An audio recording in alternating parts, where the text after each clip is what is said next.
welcome Owen Van Dijk, Senior Software Developer from New York City, working with Firstborn. Correct. Thank you very much for sharing all your thoughts. No I'm going to ask you a few questions, and if you can, obviously we've got some other viewers, so just share as much as you can. Sure. One of the things I picked up with your talk was with the whole Gruesome Gotham app, the goriness and, you know, kind of getting around all the kind of app store rules and limitations, and that was pretty cool hearing that. We've seen the success of Pokemon Go. Where do you see things like AR for navigation? Do you think those are the next big things? What are your predictions really for the year ahead in terms of AR and the trends that you're seeing coming out at the moment? Well, the platforms, they're still in a very 1.0 release, so the platforms will develop with things like vertical plane detection, image recognition. So the platforms will get better and better and more stable, provide more stable tracking, recognize objects, etc., etc. And let's not forget the Android version of AR Core is still in beta, so that will probably be released this year as well. Okay. So we're still early days. Okay. And so when you were talking then a little bit later about the Gatorade pop-up experience that you had done, and you were talking about the Unity game engine that was used as the platform for that. Sure. You were talking a lot about the fact that that was obviously being, there were 3D artists involved and so forth. Do you have a particular inclination towards the code-based stuff like the Gruesome Gotham app, or do you lean more towards the Gatorade style of creating experience? Sure. Like my background is in development, so I'm naturally more inclined to do things in code. But both have pros and cons, right? You can do more visual-based editing in something like Unity, where you can quickly see the result of your actions, where in code you just have to build a model in your head and express it through code. I'm naturally more a developer, so I like to do things in code. And do you think the advances with the code are coming along at a pace where you're going to see kind of quite big transformations with that? Or is it something that's kind of, you know, it's more open source, so it's kind of like trickling along? It depends. Like some people really specialize in doing things in OpenGL or Metal, and they do crazy stuff with just writing shaders. So it depends really what you specialize in. Luckily, a lot of the code is shared online, open source. Yeah. So you can pick and choose, okay, this is the fact I want to go after, take that code and apply it in your own project. Okay.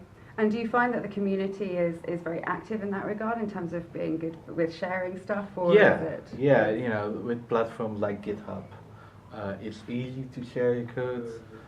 So that's definitely something that hasn't been improved in the last couple of years. Great. Sort of moving forward, and some of the interactions that you've had with your clients, what typically are they coming to you with in terms of, are they coming to you asking for campaigns, or have they got a particular problem that they're looking to solve? Have you seen much sort of a trend in that regard? Primarily, we've seen clients coming for marketing or digital marketing based requests. We haven't seen much from clients solving a particular problem in AR yet. That doesn't mean that won't change, but it's mostly been marketing focused, something like Gatorade AR. Yeah. Okay. Because I could certainly see that there could be quite a lot of adoption use for the navigation AR elements. Sure. And the pop-ups, and I think one of the nice things you touched on as a case study was the book app, where you could see the book covers, and then you got all the overlays for Amazon, and they seemed like really useful applications. Exactly. I think because the technology is still early days, those things will trickle down later, like the options to recognize a book and overlay with augmented info. But that's still very early days, so who knows, maybe later this year or maybe next year, but currently those requests aren't there yet. Okay. So do you have any ideas around where it's all going to go and what the next sort of big thing within AR/VR is? Because I know there's there's lots of people who are leaning one way or another, and there's lots of rumours out there around sort of Harry Potter magic experiences and so forth. But that aside. Yeah, I think the main thing that everyone is looking forward to is the release of the Magic Leap, Magic Leap 1, due to come out end of this year. Because there has been so much hype around this company and this product, it's a company like valuated 6 billion. Yeah, it's a lot. So, and no one has seen the actual product except the employees and the investors. So, there's probably a lot of hype around it, but I'm curious to see what they come out with. So, I think personally that's something I'm really looking forward Yeah, to. because that was one of the things you said in your presentation, is don't necessarily always believe the hype. Exactly. So, yeah. It's still, I think the tech industry has a way of hyping things, and that may not be actually the reality of things. Yeah. So, sort of just in terms of wrapping up a little bit, kind of what are the things that are most inspiring to you at the moment? Have you got 2 or 3 things that you're focusing on, or areas where you're kind of particularly excited? Yeah, I think the merging between machine learning and AR is a very interesting area.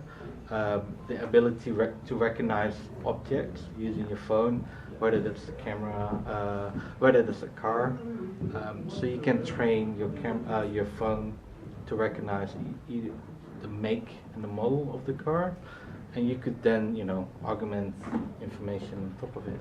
So the ability to merge machine learning models with AR, I think, is a very interesting area.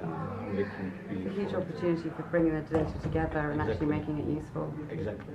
Okay, cool. Thank you. Thanks very much for sharing. Thank you. Okay, cheers.